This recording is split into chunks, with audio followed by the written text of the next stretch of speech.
Hey friends, today I am answering your questions. I put out a request for questions on all my social media, and I got a few of them, and I'm going to do my best to answer them, give you guys a little insight into how I think. So let's see. The first one on Instagram, where was it? Here it is. I'm going to try my best to read all the people's names, but if I can't, if I look at it and I'm not sure, I'm going to just pretend I didn't read it and I'll skip over it. But I can read this one. Melanie Z says, "How many licks does it take to get to the center of the Tootsie Roll Pop?" Now I know this is just joke, and I certainly haven't done the math to find it out, but I will tell you, as a kid, I found that owl kind of annoying. I mean, the whole, that he was like, 1, 2, 3, and then he bites it. I never had an issue where, like, I got a Tootsie Roll Pop and I was like, I can't wait. Even as a kid, I wasn't like, hey, let me just finish this thing right now and just bite to the center. I mean, I guess a lot of kids did that, or else the commercial wouldn't have existed, but I didn't. I mean, I would, but you wouldn't lick that. You don't do like a weirdo. You put that lollipop in your mouth and just keep it there. All right, let's see. Let's go to Twitter. Philip Quaz says, "Who is my favorite current NASCAR driver?" That's a good question. I don't watch NASCAR regularly, but it is something that if it's on someplace, like if I was someplace, I'd much rather watch that than most sports. It's just easy to follow. It just goes. You just watch it. They all just go around. I don't know. I mean, the only people I know is like Bubba Wallace and I think Dale Jr. Is he still out there? My favorite of all time, I do have an answer for that though. It's Richard Petty. Richard Petty driving experience. All right, let's see what Facebook. Don't let me down. Give me some good questions, Facebook. You can always count on Facebook. All right, let's take a look at these. Facebook. Okay, Madam's Place, Scorch, or Lost on Earth. All right, Madam's Place. All right, so the answer is Madam's Place. So Madam's Place was a sitcom. It was a syndicated sitcom about a guy, Wayland Flowers, and Madam, who was a puppet. So it was a guy and a puppet, and it was a sitcom. So it was sort of like Alf, but it wasn't like she was from outer space. She was just supposed to be like a real lady. And it was kind of not aimed at kids. I mean, not that it was totally not for kids, but it was just a comedy, weird sitcom, and it was like a daily. So there's like a billion episodes. I'm gonna definitely go with that. Favorite Muppet? Ooh, favorite Muppet. That is a very good question. All right, so I'll break this down into two because if you're going to say favorite Sesame Street Muppet, which they do, like if you look on a tag, at least the older tags of like a stuffed Big Bird, it'll say, Sesame Street Muppets. So if you're going to count them as Muppets, we'll do two separate. I will say that my Big Bird is my all-time favorite, been my favorite. I liked Oscar the Grouch a lot when I was a kid too. And I mean, I like them all, but I would say Big Bird is my favorite. He's Big Bird, for God's sakes. Over on the Muppets, I sort of have the same answer in that I like Kermit the Frog, but I would say that my all-time favorite Muppet of the Muppet Show Muppets is definitely Fozzie Bear. So I gotta go Fozzie Bear. This is from, by the way, that was from Adam Mumford, and Jonathan Navarro was the one before that. Elgin David, my dear friend who he does play-by-play for the FSCW matches. I do sort of color, I guess. I just kind of sit there. I just like sitting up front. I sit at the announce table because it's the best seat in the house. But he's fantastic. Elgin says, what's a Disney ride / attraction that you would like to see brought to life at a Disney park? So this is, what is Disney ride attraction you'd like to see brought to life at Disney? See, here's the thing. So the question, what he's saying is, what is one that doesn't exist that I'd like to see brought to life? So what is an imaginary one? Not as what is one that already exists, but I'd like it brought to life, which would be like if I was like the teacups, and then those teacups just came to life and started chasing people around the park, which actually is now my answer. That's what I want. If I could do any ride, if I could create a Disney ride, I'd create a Herbie the Love Bug ride. It would be awesome. You would ride, you'd be talked to the whole time by some voice actor doing a voice of Buddy Hackett. You'd ride along the Golden Gate Bridge. You'd race. You'd do it'd be great. It'd be like Test Track combined with the Cars ride, which is basically Test Track. All right, so it'd be like that, only be Herbie the Love Bug. So I would like it. I do like that Cars ride, by the way. It's pretty awesome. My mother chimes in. What age can you start dating? Well, I can't date, Mom. I'm married. She won't let me. Charles Cardwell, he chimes in with, should WWE Hall of Famer Pete Rose be allowed in the MLB Hall of Fame? Yes. Not only that, I'm a big baseball fan. I believe, I don't know if I'm a big baseball, because I know if I say that, somebody will be like, yeah, you name five, whatever. So I'm not a big one, all right? I'm just a fan. But I will say it's my favorite sport to watch, and I like the whole era where they all took steroids, and I think they still do, by the way. I think we're all being conned into believing that they don't. Even the guys that took it, like, so few of them ever got detected for taking it. So I'm pretty sure if you want to take steroids and you're a multi millionaire at a baseball team, you can find a way around that. So I think everybody that has done great things should be allowed in. Pete Rose, he bet, he bet on his own team, which, he wasn't betting against his team. He certainly wasn't fixing those games. And he should be allowed in just for that crazy haircut. All right, let's see. Skipping some of these. Go to Facebook to read. Let's see. Marcia Gilroy, Chichester, I think. I'm not sure of the pronunciation. Favorite current Disney ride. It might be that Cars ride, because I really do like that. The Carousel of Progress is a ride because it goes around and around.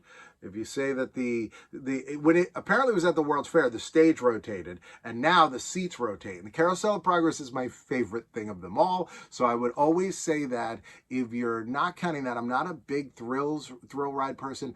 All right, you ready for this? I love It's a Small World. Absolutely love it. And I love Peter Pan's flight. But I would say Carousel of Progress. And then my number 2 is probably It's a Small World. It's hard to say. Changes day by day. But I just think that's such a great ride. I mean, I love that song. I know it gets in everybody's ear and they don't like it. I love it. I love that song. I love being in the boat. I love boat rides. I love, weird little dolls dancing. I just think it's funny. I think that ride has some really awesome things. Got that, like, Pink Panther holding the umbrella going like this. It's got, like, the kids sitting on the moon. It's got, like, the girls in the Nile, like in Egypt, going like this. I like all that stuff. I'm super into it. So that would be it. Best extinct breakfast cereal and best existing. This comes from Lance Huffman. So the best cereal existing, best of all time, Cinnamon Life is probably my favorite, probably my number 1. So I'm going to go with that because it's definitely, I love Cinnamon Life, always have. And it was like a treat. When I was a kid, like, our grocery store didn't always stock it. It was like a special occasion that you'd find it there. And it was like, what? So as a kid, I thought it was like because we got Life. We just didn't get Cinnamon Life. And I thought that Cinnamon Life was like a special edition thing that they only rolled out like like Christmas. It was like a thing, that only happened once a year for several months. And best all time. I mean, like, I really like stuff like the Mr. T cereal and a lot of those ones, but I think I like those because of the tie-in. But the one that I remember really liking that is long gone was called, I think it was like S.W. Graham, I believe, but it was a graham cracker flavored cereal. It had a real boring box, and it was only out for a while, but they advertised, I think it was S.W. Graham, and they advertised it as like, this is the guy that invented graham crackers. I'll put it right here so you can look at it. Whatever I said, if it's S.W. Graham, that's it. If not, it's that. It's not S.W. Graham. I don't know. Lance Huffman also says patties or links. For sausage, sausage links, waffles or pancakes or French toast. And then he says, don't say Mickey waffles. I'm talking about standard shapes. All right, take a look here. I have one of these Mickey waffle makers. I love this thing. I got it for Christmas, and I use that golden malted whatever mix that Disney uses. And I'm not even a big waffle pancake person. I'm kind of confused about waffles, pancakes, and French toast, to be honest with you, because, like, it's breakfast. What are we doing? Why are we eating a cake? Why are we eating dessert? But I'll have to say waffles, even if they're not Mickey shaped. I'll go waffles. Let's see. All right, Dave Garreau gives me one of those kill, marry, and and I will say, and he gives me the three choices are Sam Eagle, Uncle Deadly, and Bean Bunny. Uh, well, I'll kill Uncle Deadly. I mean, he's already dead. And I'd spend the rest of my life with Sam Eagle, and you can fill in all the blanks. Hey, sausage or bacon, cats or dogs? Tamar chimes in with this one. So I love movies about dogs, but in real life, I like having cats in my house. They keep the mice away. And what I like about cats, I was telling a friend of mine about having a cat, and that this cat doesn't just kind of leaves me alone. And he's like, that's why I like dogs, because they don't leave you alone. They're always up in your face and being friendly and everything. And I was like, I think that's why I don't want a dog. I think everybody I know that has a dog, I go to their house and I'm like, you need way too much attention. I don't have the energy for this. But I love my cats because they just kind of wander around. They just it's just like being in a weird zoo. I got two cats right now, and you'll just be in a room and a relatively large, I mean this big, animal just wanders by, and maybe will jump up on a counter and stare at you like, oh, what you doing? But never interacts with you. It's like they're observing you, you're sort of observing them. It's like you're both in like a zoo. They're in a people zoo looking at people. You're in a cat zoo looking at cats, but you just kind of observe each other and you go about your business. My cats, I have two of them. Neither of them really likes me. I had a cat before named Hollywood. God rest her soul. She was the sweetest cat. She loved me. These cats don't really like me, but they like my wife and my son, so I'll keep them. I'm not going to put them in a bag with a rock and throw them into a lake. That's how they, in every movie, that's how they, in the old movies, the cartoons, that's how they'd always get rid of a bad cat or dog. Fox and Hound and everything. So yeah, no, I like them. They're sweet cats. They don't like me, but they don't bother me. That's what I like. I like my... Michael Walter is a hot dog sandwich. And Jose Melendez replies with, everybody knows a hot dog is a taco. So I've heard this debate. I get that a hot dog could technically be a sandwich. I get all that. But my thing about anything is that the old expression that smarts is knowing that a tomato is a fruit, and then intelligence is not putting it in a fruit salad or something like that. I go with that. When you want to get something, look, I know that Hot Pockets say they're sandwiches, but if I go into a restaurant and say, hey, can I get a sandwich? And they bring me a Hot Pocket, I'll be very confused, and I won't. It's same thing with a hot dog. A hot dog's a hot dog, I mean, whether it technically is or not, who cares? You just wouldn't, you don't think of it as being one, so it's not. This is a good one. Michael Walter says, what defunct mall store would you bring back? And this is a real tough one. There was a store at my mall when I was growing up called Oriental Pearl, which was the coolest store. They just had all kinds of weird stuff. They had every rock and roll pin, those little tiny round pins that were a little bigger than a quarter, a little smaller, right around the same size. Same size as a quarter size pins. They had all of those. So if you wanted to put those on your jacket, you could get every band. Every cool band that was alive had a pin in that era. They had cool posters, and then they had other cool stuff. I remember they had bonsai trees, but plastic ones, and they had beaded curtains and stuff. So they had a little bit of everything. I would probably bring back that, but I don't know if that was a chain. So instead of that, I'm gonna go with, I think it was the Children's Place, which I know is sort of still around, but I'm gonna go with bringing back the old version that had a hole in the building. You guys remember this? Take a look at this. It had a hole in the building, and you could literally crawl through it if you were a kid. And I remember going to the mall one day, and all I was thinking about was, I want to go in that hole. The hole was carpeted, and I wanted to go in the hole and go through it. I was like, when we get to that store, I'm going through that hole. Then when we leave, I'm going out the hole. And there was a bigger kid, which means he was probably 5, and he was just sitting in that hole. And I remember just staring at him being like, kid, you got to get out of the hole. But he never got out of the hole. And he was a bigger kid, so I wasn't going to ask him. If I was in charge of Disney, what big change would I make? Okay, so here's my, I guess, controversial take. So first of all, I hear people all the time say, oh, they should have a fifth park at Disney World. Maybe you should, but I do believe that there is a finite amount of parks you would want in any location. And I kind of feel like Walt Disney World, I mean, like, you're not going to have, Disney's not going to have 100 parks, right? I mean, like, if we go 200 years in the future, they're going to be like, it's, our 78th, theme park in Orlando. No, I believe there's an end to it. And I feel like 4 actually seems to be a pretty great number. And instead, you just kind of build out. So big change I would make, you don't ever have a fifth park. But I would actually franchise the concept of Disney to other areas, which is because I think that while people travel now and while people like to go places, I've been to like a Dave & Buster's where they put like a VR headset on you, and I experienced this Jurassic Park ride, which was super thrilling, and all they needed was a bunch of seats that kind of rocked around with it and a headset and a controller.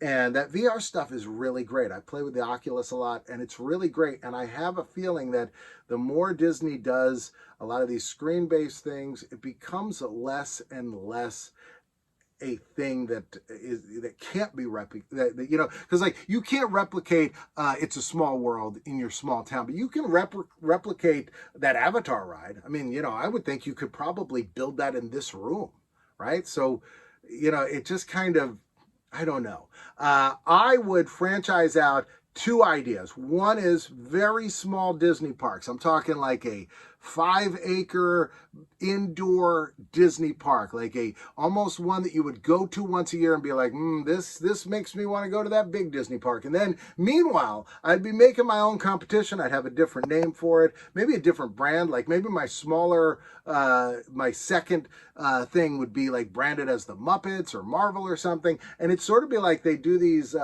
like those box things they've done at Downtown Disney where they have like a box and they make it some kind of weird VR thing. That's what I do. I'd have warehouses and you'd have all kinds of super cool rides that you'd ride by putting on a headset and getting in like a little seat, and the seat would move you in a very small area but make you feel like you're moving everywhere. And so I'd make my own competition and make a Herbie the Love Bug ride. That's what I would do. Widget Wall says, what 21st century film would you most like to see getting its own Viewmaster reel? Man, that's a good question, Widge. I love Viewmasters. I love them. I collect them. And I find them, like to this day, every now and then I'll walk by my Viewmaster and I'll think in my head, no wonder the kids aren't into these anymore. They're just, what is that? And I can't believe I used to, think that was so thrilling. Then I put it up to my eyes and I'm like, man, this thing is so great. This thing is so awesome. This thing, I shouldn't say it never gets old because it does get old, but man, it's great. What is a modern film that I would like to see as a Viewmaster reel? I mean, my honest answer is I'd like it to be like super weird where it was like some very serious trauma. Because like I have the Viewmaster reels from the TV show Combat, and I feel like I want the modern day equivalent of that. So, hey, if you got any questions for me, please put them in the comments. I'll answer them. I'll ask them. I'll ask myself the questions in the future on another video. I hope you guys enjoy this. Thank you so much for coming to this channel every day. Remember, videos every day, 2 o'clock. I got a short every day at 12 o'clock, and I am on the East Coast, so it's Eastern Standard Time. So if you're on another spot, well, just see them later. They're there all the time. Once they go up, they stay forever. New videos every single day, all kinds of retro topics, and I'll see you next time.